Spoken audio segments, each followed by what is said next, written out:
Bonjour, bonjour, chers amis TEFA, bonjour aux Ivoiriens, bonjour également à la diaspora. Alors, nous allons continuer sur le concept derrière le rideau. Oui, chers Ivoiriens, il y a ce que les politiciens nous disent, il y a ce que les politiciens nous montrent, il y a ce qu'on voit, mais il y a ce qui est derrière tout ça. Alors, le TEFA a décidé, depuis un moment déjà, d'aller derrière le visible, derrière ce qu'on dit et constater les faits. Alors, derrière le rideau, c'est de regarder derrière la route qu'on nous sert, derrière ces lumières qu'on chante à tout bout de champ, derrière la parole mielleuse des politiciens, avec ce souci-là de nous donner la paix, la réconciliation à la main droite, tout en tenant à la main gauche un couteau. Derrière cette manière de faire la fraternité, de célébrer la fraternité, de célébrer la paix, la réconciliation qui cache quelque chose d'autre, nous avons décidé d'aller derrière le rideau et de faire voir aux Ivoiriens ce qu'il y a derrière le rideau. Alors, derrière ces CHU qu'on dit être réhabilités, derrière ces bâtiments d'infirmerie qu'on construit, qu'on chante qu'on a construit, derrière tout cet aspect-là, où on dit ça va parfaitement en Côte d'Ivoire, derrière ça, derrière ce rideau-là, il y a la souffrance. Alors, chers Ivoiriens, savez-vous que depuis 4 ans, le CHU de Treichville, son pavillon destiné à la gynécologie est fermé. Depuis 4 ans, 4 bonnes années, le CHU de Treichville ne reçoit pas les femmes qui vont pour accoucher ou qui ont des complications à l'accouchement. Mais quand on fouille dans les tests, on nous dit que le CHU de Treichville a été fermé pour 4 mois, pour des travaux de 4 mois. Et jusqu'à aujourd'hui, il n'y a pas de réhabilitation et ce CHU continue d'être fermé. Alors, même le CHU de Yopougon, c'est pareil. La PMI, pareil. Alors, chers Ivoiriens, derrière le rideau, il y a de la douleur. Et cette douleur-là, nous avons constaté dans ces 2 jours, ce jeune Ivoirien qui a perdu ses jumeaux, simplement parce que même au CHU de Cocody, où le service gynécologie continue de fonctionner, il n'y a qu'un seul pavillon, un seul pan de ce service-là qui fonctionne, avec un médecin qui est assis dans son bureau, qui ne doit pas être dérangé, et qu'on va appeler, et qui vient, qui se plaint parce qu'on a dérangé dans sa tranquillité. D'abord, il lance un appel au gouvernement de Côte d'Ivoire. Il lance un appel au ministre de la Santé. Il lance un appel au président de la République. Parce que l'heure est grave. L'heure est grave. Nous souffrons beaucoup. Ce qui s'est passé au CHU avec mes jumeaux, et bien mes jumeaux, c'était pas une vie, une seule vie, 2 vies. Nous sommes partis dans une clinique ici au quartier et ma femme était enceinte, les jumeaux de 6 mois. Ma femme avait un peu mal au bas-ventre, comme si le bébé voulait venir. Donc elle a regardé ma femme et a dit que, je ne sais pas si je prononce bien, son corps était en train de souffrir, qu'on pouvait, comme c'est un petit coin, elle ne peut pas prendre l'engagement de faire. Donc elle va nous envoyer au CHU de Cocody. Pour faire, c'est pas un cyclage, un truc comme ça. C'est pour ça qu'on nous envoie au CHU de Cocody. Et arrivé là-bas, on nous a envoyé aux urgences gynécologie. Et ils ont fait rentrer ma femme dans une salle, on m'a dit d'attendre. Donc moi j'étais au dehors. Et après le médecin est venu me voir. Il me dit où est le papier qu'on vous a donné pour qu'on vous envoie ici. Donc j'ai donné le papier. Et après ça, ils ne m'ont plus rien dit. Ils n'ont plus rien dit. Ils n'ont rien dit à ma femme. J'étais là, j'attendais.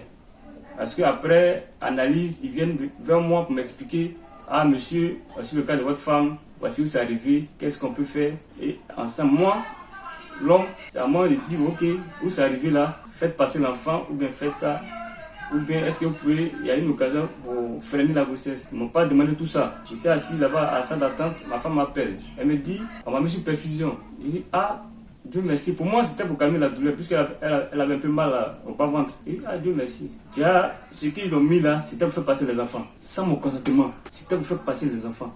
Mes jumeaux, 2 garçons, depuis arriver, les enfants sont sortis. Dieu merci, les enfants sont venus au monde vivants. Ils n'étaient pas morts. Ils n'étaient pas morts. Ils pleuraient.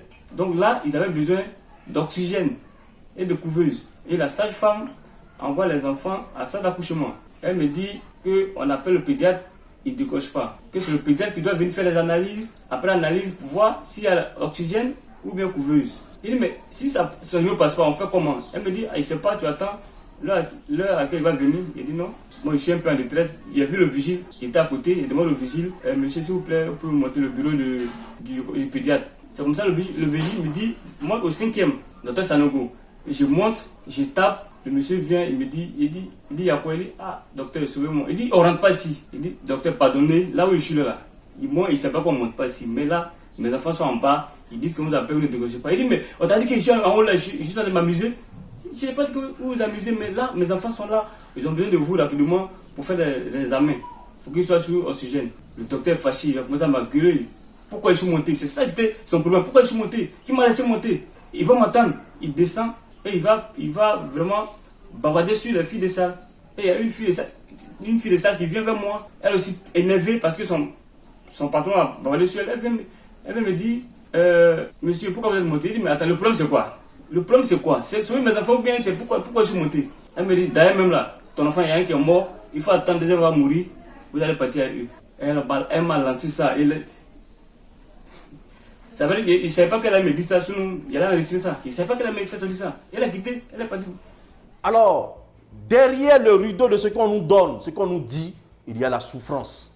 Et cette souffrance-là, c'est le devoir du TEFA d'en parler. C'est notre devoir à tous. C'est notre devoir à tous, d'autant plus que nous avons soit une maman, une soeur, une épouse qui passe forcément par ces cieux. Et si nous devons entendre que du malheur de nos cieux, alors c'est quelle vie nous menons? Nous vivons. Pourquoi? Si nous ne sommes pas capables de taire un peu les buzz de chaque jour, et ton fils a embrassé celle-ci, oui, Emma Loès a balancé ses fesses, mais attendez, nous allons continuer dans ça pendant combien de temps, Ivoiriens? À ces buzz qui ne nous amènent nulle part. Et nous restons seuls à pleurer quand on perd nos parents. Parce que derrière le rideau, c'est douloureux. Parce que derrière le rideau, il y a des réalités qu'on ne veut pas présenter aux yeux du monde. Alors, chers frères, vous les cyberactivistes, je pense que notre devoir en tant qu'Ivoiriens, notre devoir en tant que patriotes, c'est de présenter ce qu'il y a derrière le rideau et se battre pour que cela change. Nous allons peut-être accuser ces médecins, nous allons peut-être accuser ces sages-femmes, mais au-delà même de cette accusation de personnes visibles, responsables donc de nos malheurs, de nos douleurs, de nos souffrances, il y a l'État. L'État qui commande des travaux et qui attend pendant 4 ans sans demander un retour pour ces travaux. Il y a l'État qui ne fait rien du tout. Alors, pourquoi tourner autour du pot? Lorsque tu connais qui bloque, qui fait que les choses ne marchent pas, il faut se réveiller. Il faut se réveiller. L'État, c'est qui? C'est vous, c'est moi. Alors, que faisons-nous pour changer les choses? J'appelle donc au changement. Nous appelons au changement. Voilà, vous les cyberactivistes, réveillez-vous. Il y a des faits plus importants que de parler de buzz d'artistes. Eux, là, ils ont gagné leur vie. Ils ont déjà tout. Leurs femmes, là, quand elles doivent accoucher, là, c'est dans des cliniques où on dépose caution 2 millions. Et toi, retrouvez-nous au TEFA pour que nous puissions changer les choses. Retrouvez-nous au TEFA pour que nous puissions adopter la VNC. Parce que cette VNC que nous prenons, la vision nationale commune que nous prenons, peut nous permettre à notre nation d'être riche, vachement riche, et à chaque Ivoirien d'avoir ce qu'il lui faut. Et dès l'instant où les Ivoiriens seront nantis, nous aurons suffisamment de moyens pour créer des CHU qui conviennent. Nous aurons suffisamment de moyens pour créer le plateau technique sanitaire qu'il nous faut pour que désormais une femme qui va à l'hôpital pour accoucher ne laisse pas sa vie, mais qu'elle puisse venir au moins avec 2 vies à la maison. Voilà ce qui doit être le travail citoyen de tout Ivoirien, de tout patriote. Nous, on s'engage. Et toi?